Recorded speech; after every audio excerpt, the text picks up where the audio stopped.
Bermula duga selingkuh, kronologi suami di Sidoarjo bunuh istri pakai bambu.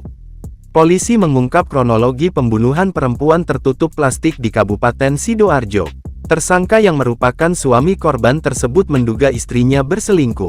Kapolresta Sidoarjo, Kombes Pol Christian Tobing mengatakan, kasus itu berawal saat pelaku, IS 35, warga Kecamatan Pule, Trenggalek, melihat istrinya, UMI 33, berkirim pesan dengan pria lain.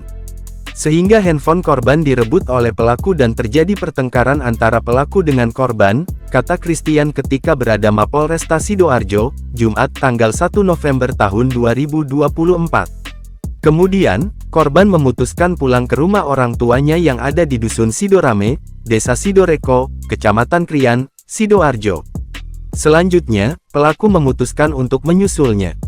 Selama di rumah orang tua korban, pelaku berusaha mendekati korban dan mengajak korban berhubungan suami istri. Namun korban menunjukkan sikap yang tidak biasanya, ujarnya. Akhirnya, pelaku yang sudah emosi, merencanakan membunuh istrinya tersebut, Selasa tanggal 29 Oktober tahun 2024 malam. Dia juga menyiapkan sebilah bambu di belakang rumah mertuanya itu.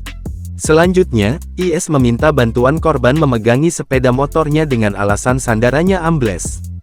Namun, pelaku langsung memukulkan bambu ke leher bagian belakang istrinya 1 kali. Saat ini, pelaku dipersangkakan pasal 340 KUHP subs pasal 338 KUHP terkait pembunuhan berencana, dengan ancaman hukuman mati, penjara seumur hidup atau penjara paling lama 20 tahun.